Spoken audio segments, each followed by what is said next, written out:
हो लमहर कुल परिवार है लमहर बाटे तहरा पापा जी के नैया हो लमहर कुल खानदान है हरे लमहर जुरी पसरी है बबुआ हो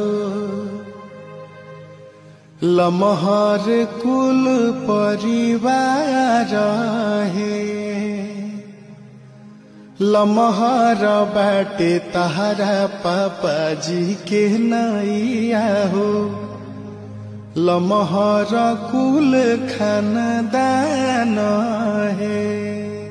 हरे लमहर जुरी पसरी है बबुआ।